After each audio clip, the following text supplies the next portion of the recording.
Well, hey guys, how is everybody? I hope you're well. Welcome back to the channel. We're back here on this 266 project. I actually expected it to get a little more of a following than it did. I know some of the other ones we done seem to do pretty good. They all seem to do good over time, but I'm just talking like right out of the gate. But it doesn't matter for those of you following it. We'll go ahead and video anyway. I'm hoping what we have right here is the right bolts for this cylinder head. Got on eBay and I found this set, and then I think HL Supply had two in stock. I know one of you fellas said it was just a standard thread bolt that they went to metric later on, but maybe in the very early 61s and 1 series saws, but in my experience with these, they all went with whatever the hell bolt this is. But because I've got one saw here that's got a 266 XP case half on one side and a 272 case on the other side. We're on a 66 cylinder and crank in that, and those of you that followed know it was a nightmare to dial the ignition timing in, and it looks like we got a winner, guys. That just put me in a little better mood today. Yeah, alright, so what we're going to do now is I'm going to get this cylinder on here, and that's what this video is going to be about. Get a nice tight fitment on that piston. I've never ran one of those pistons. It was, who'd I buy that from? Everest. I have bought some Everest parts. Who knows where they're manufactured or if they're even any good, but you know, we're going to find out. And just to let some of you guys know that's into machine work and things, or just getting into it, some of your factory cylinders are not true. And I know what it is. It's just from years and years of heat cycling, getting hot, shutting down, getting hot, shutting down, getting extremely hot, running dull chains. But you can see the rock that cylinder has. It's going to need put on the lathe and actually trued up. Well, it wouldn't have to have it. They will torque down and work. Your glue will do a lot, and the gasket will do a lot. But I'm just pointing that out there, that you'll get a lot of OEM cylinders that have, so you could probably see it there when I torqued that one side rock just a little bit. And I'm talking it probably ain't like 3 to 5 thousandths. So what I'm getting at is it all don't have to be completely perfect. Unless you've got a big industrial lathe, commercial grade lathe and tooling and things, you probably ain't getting them 100% exactly true anyway. And there we people argue that. That's just fine. They're welcome to do that. We just dropped that bolt in crooked there, it's set in straight. That happens too. But I'm tickled to death that those are the right screws. Because what I was going to do is I was just going to, if they wasn't, I was just going to take a case half to Tractor Supply, and that's about the closest place I have, and it's probably 45-50 minutes away to get bolts. But what we're going to do right now, if I can get this drawer open, get my Squish, or get our solder and check our Squish. We're going to get our Squish reading. We're going to get a degree finder on. I might even go old school and put a wheel on it, but I kind of doubt it. But once you've got one of those finders, you don't really want to go back to the wheel. Nothing wrong with the degree wheel and the wire on the saw. I've done it for a long time. This ain't gonna have a decent reading on it. I always like to check if the ring's off of the piston, check it right over the wrist pin. clean my glasses off so I'll be able to even see this caliper. I know I have to get some batteries for this. The one that I've got here, I think, is about the only one I've got left. Use a hearing aid battery. A pack of those cost about as much as this caliper did. I know people don't like using the cheap grade stuff from Harbor Freight, but I've had that one 7 years, going on 8 years. It is dead accurate against a set of feeler gauges, so I'm going to continue to keep using it until it quits, and then I'll go buy another one. Let's see what we got. I always zero them out every time. Or tarry it out, whatever it's called.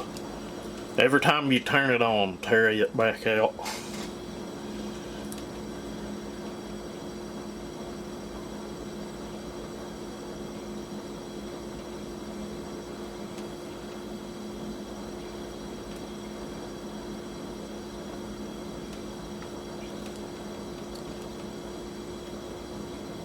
If I don't move it before I get it over there and you can read, it's around 22 thou. If I didn't move it, yep, still on there. The last one of these I checked the timing on, I used a piston from the Duke. It is that other saw I was talking about. Depending on where the exhaust roof is at on this, you know, I'd show them that cylinder rocking that don't really bother me that much, but the last one I done, I did do machine work. I pulled some out of the band and then pulled it back off, material back off of the base just to get a little more pop, make the combustion chamber a little smaller to where I could set my exhaust roof a little higher. And once we got the ignition timing on that saw dialed in, it runs really good. It's really strong. I'll get that degree finder out, we'll get it set up, and when I check these numbers, take note, I'm checking them at 10 thousandths poured open, and I don't look at things and guess. I know 99% of other people do, but I've had people email me and message me and thank me for showing that. Their builds are more consistent now from one build to another. I ain't saying it's right or wrong, I'm just telling you that's how I do it.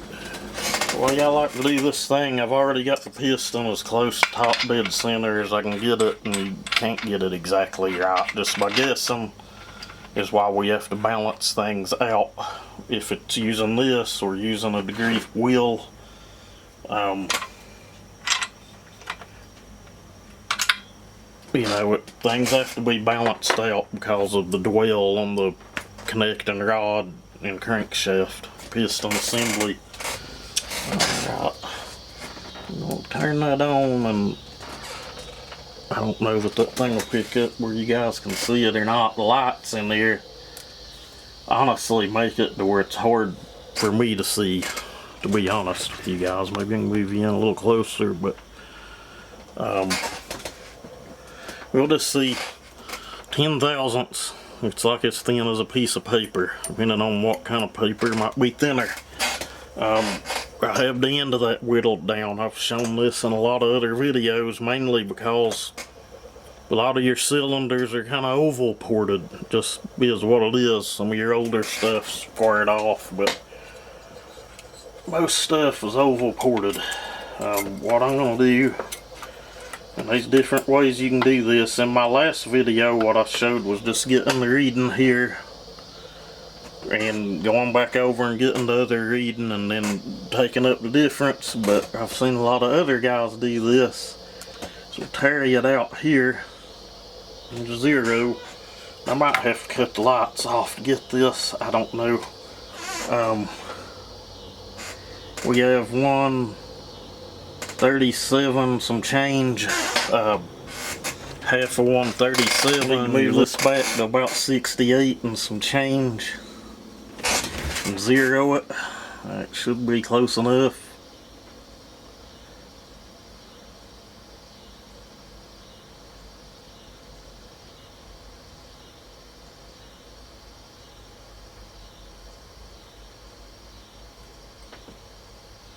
right there. You gotta be really careful. Any little movement moves that thing a 1/4 degree, 1/2 degree. But I don't know if it's picking up or not. Who knows on the camera.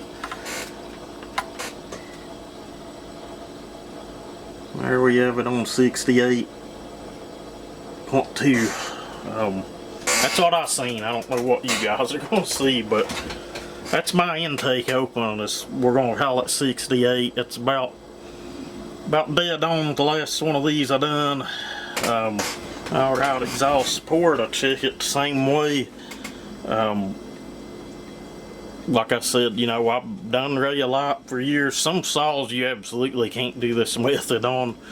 The exhaust port's made weird, or it's so little you kind of have to go back to that first Radiolite. It's just fine.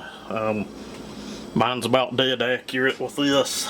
Like I said, 10 thousandths is pretty daggone thin. That one's about dead nuts on with the last one I done, 106. You can check it multiple times, but I promise you that thing's dead centered, dead accurate. The next thing we'll check are transfer ports, and of course you ain't got some big saws you can get in there with that, but and another thing I don't like about spinning it around and just eyeballing is if you don't have a ring on the piston. It doesn't take much for them to move. If it's a saw with new seals like this one, it's kind of tight, but if you've got ones been ran and there's any oil in there at all, that rotating assembly is pretty daggone loose. So I've seen guys, they'll spin the saw around, look, spin it back around. You know, to each their own, but I can hold that flywheel against that feeler gauge and look at that finder, and I get that dead accurate reading every time. Like I said, you're welcome to go back to the last video I done where we built that Frankenstein saw. These numbers are about dead accurate with what I got there. Okay, and right now, I doubt it'll pick up, it's upside down. We got 123 on the uppers, and how I go in and check that, and I always set my uppers with the ring or with a piece of cardstock in the cylinder. This is just to get me started. I make these really thin, small picks. I keep them laying here in a magnetic tray. You can go in and feel for that on your staggered transfers. I usually stagger down on an angle. You need to push it back and read it. I guess the earliest opening is what I'm getting at. That's what we've got there on that's 123. Man, this would be the little bit of intake timing. This would be a strong son of a bitch just as it sets. What is that? 123, 106. What do we got? That's not a lot of blowdown at all. It'd be 17 degrees of blowdown. Guys, I'm half tempted on this one. Just kind of clean up, widen the exhaust port. I don't really think there's much sense in doing any machine work at all to that, depending on where I'm going for it. And I know some of you guys are going to think I'm missing out there, but I've got the lathe sitting here behind me. It wouldn't take long to do it at all. 67cc saw. What'd we say, 22 thou squish, 106 on the exhaust roof. Good widen, clean up, polish. This would be one of them, I don't even know that I'd touch the uppers. Maybe a little bit of clean up, maybe choke it up 1 or 2 more degrees on the blowdown. Set the intake around 76 or something. Throw some ignition timing at it. Guys, this saw will eat. I guarantee it'll eat. It'd pull. It's kind of what I'm tempted to do. I know one of you fellas on the last one said I should just run it. It was about dead on with them numbers from what I remember, and I don't remember who it was, and I apologize, but one of you guys said, well, I'd just run it at those numbers. Seemed like that other one may have had a little later intake opening, but like I said, I was running a different piston, so you know, take that into consideration. This is a different piston than what we had in the other one, but I wanted to get one from the Duke, but he was out of them. I like that full windowed piston, that 266 piston. I don't know, you guys let me know what you think. And I don't know if you was able to see the degree finder or the caliper in the camera, who knows, but I'm a little different. You know, this is my method. Like I said, I've had some guys get a hold of me and say that they started incorporating that and things got a lot more consistent from build to build. But, you know, I come from a background in engine building. I've built a lot of engines, big and small. It don't make me any better than the next guy. I've got certifications in it. Again, doesn't make me better than the next person by no means at all. And I've been around other engine builders, been around machinists, machine shops, race shops. I just have my own way of doing things, I guess, and you know, over the years it's seemed to pan out, you know, to my better interests. But you know, always just take your time with this stuff and do the best you can do. But anyway, you guys let me know if you want to see what little port work I'm going to do to this, or you know, I've got a 50mm mandrel sitting here. We could pull a little material here and there and give it a little more oomph, but 22 thou squish and the design of that combustion chamber and a 106 roof might end up 105.5 or something once I do my cleanup and polish, but trust me, it'll have a pretty good pop to it. But anyway, you guys let me know what you think. This is probably how I'm going to do it. Next video I may title just doing a simple woods port or something, show how it runs, but I can guarantee you it'd be one strong ass saw with those numbers and where everything's at. Just, this is what it is. But as always, thank y'all for watching. Y'all have a great day.